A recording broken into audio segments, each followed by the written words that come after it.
In case you haven't been in tune with NHL happenings here lately, we witnessed a huge blowout taking place in Pittsburgh here recently.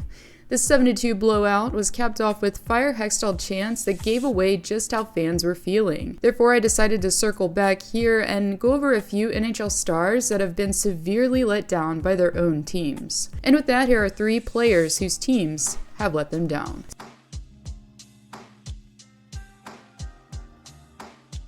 Speaking of Pittsburgh, netminder John Gibson was born and raised in the Steel City. After perfecting his craft with the USNDP, Gibson was selected 39th overall in the second round by Anaheim in 2011. And just like most goaltenders do, Gibson spent several seasons developing in lower leagues before taking the reins in net. As Gibson emerged, simultaneously, the Ducks went on to have a lofty streak of postseason appearances. Firstly, the success in the crease was partially due to Freddie Anderson, who shouldered most of the workload at first, so Gibson could get comfortable gradually. Even after Anderson's departure, Gibson continued to impress and even recorded a .926 save percentage throughout the 2017-18 campaign. The Ducks went on to contend for the conference title in the West on 2 occasions while Gibson was manning the cage. Unfortunately though, the Ducks began to struggle to hold a playoff spot and began missing the postseason altogether. After a few seasons of mediocrity, management and ownership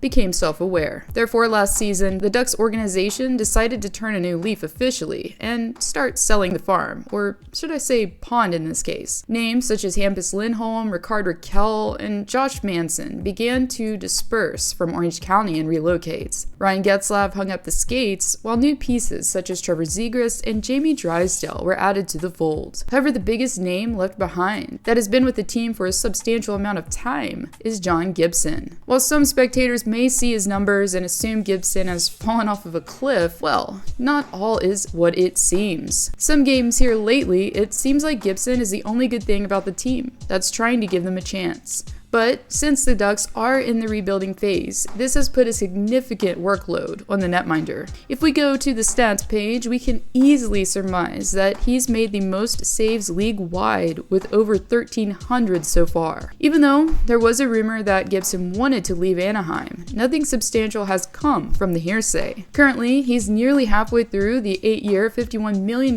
deal that he signed in 2018.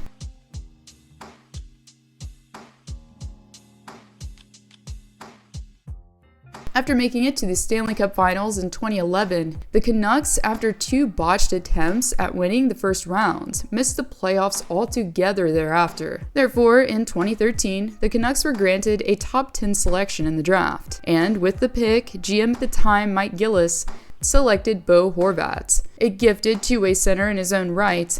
Horvat has always demonstrated the desire to play strictly for the logo on the front and not the name on the back, and it didn't take long for the organization to pick up on this. By the time the Canucks gave Horvat captaincy in 2019, the team had already begun to go through some massive changes, as franchise greats such as Daniel and Henrik Sedin in the season prior bid fans farewell, at least when it came to the player part. At this point, the Canucks had managed to only make the postseason on 1 occasion since Horvat was brought on board. But the Canucks were surprisingly able to make it to the second round during Horvat's first season as captain. However, this success would be the last that the team would see for years to come, following some very poor choices made by ownership and former GM Jim Benning. The team began to crumble in BC. New faces that began to surround Horvat, such as Elias Pettersson and Quinn Hughes, weren't enough to keep the Canucks afloat. One significant addition to the team, made in 2019, was JT Miller. Now obviously there have been other names brought in such as Oliver Ekman-Larsson and Connor Garland, but as far as Horvat's story is concerned here, Miller is the most imperative to bring up. Miller, who was acquired by Tampa Bay, modeled himself initially as a two-way center that was versatile and could play on wing. As most of us know, last season Miller put on an offensive clinic as he came 1 point shy of notching 100. And as a reward for his efforts, he was signed to a 7-year deal, valued at $56 million. Unfortunately for Horvat, this move largely secured his fate. Despite his efforts to prove he was worthy of the dollar amount he was asking for, the Canucks weren't willing to see eye to eye with their captain. Sadly, Horvat was dealt to the New York Islanders thereafter. However, considering the state of the team, Horvat probably has had a massive weight lifted off from his shoulders. But in retrospect, it really seems like the organization did him dirty. Horvat was loyal to his team and didn't receive the same respect later on down the road.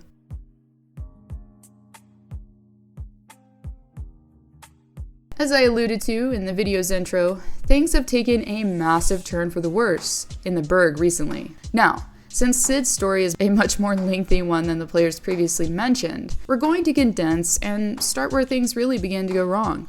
After winning back-to-back Stanley Cups, the team seemed to stay relatively competitive at first, with names like Phil Kessel, Patrick Hornquist, and others still on the roster. The team seemed to have some fight in the postseason of 2018. After winning the first round against their interstate rival, the Penguins began to really show some signs of slowing down. Following 3 abrupt first-round exits, a major change came to the Penguins internally, as GM Jim Rutherford decided to resign, which prompted the additions of Ron Hextall as GM and Brian Burch as president of hockey ops.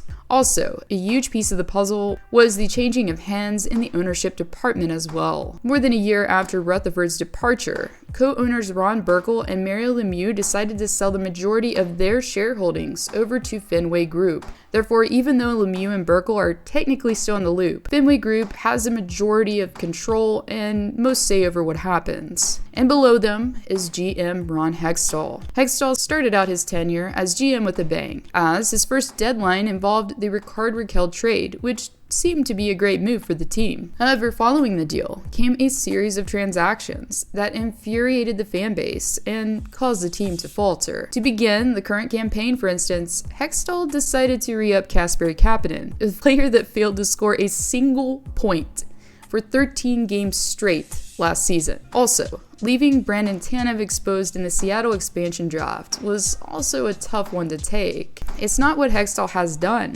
but it's more of what he hasn't. And as the Penguins were set to lose their 4th game straight, the GM's name could be heard coming from disgruntled fans' mouths. While yes, Crosby and Evgeny Malkin did win 3 cups with the team and will have to pay father time here eventually, the fact that they've still been producing at a point-per-game pace is what makes this even more infuriating. Currently, the captain has recorded 69 points in 57 games played, and is currently neck and neck with fellow Cole Harbor native Nathan MacKinnon for 14th in points league-wide. Without a supporting cast, we as fans know all of the star talent in the world can't compete without it. In result, the Penguins are currently set to miss the postseason for the very first time since Crosby's rookie campaign. In conclusion, it will be fun to see what happens with John Gibson down the road and if the goaltender will be traded, considering he only has a modified no-trade clause. Also, it won't be as intriguing for me personally, being a Pens fan, seeing the surgery that the team's probably set to undergo,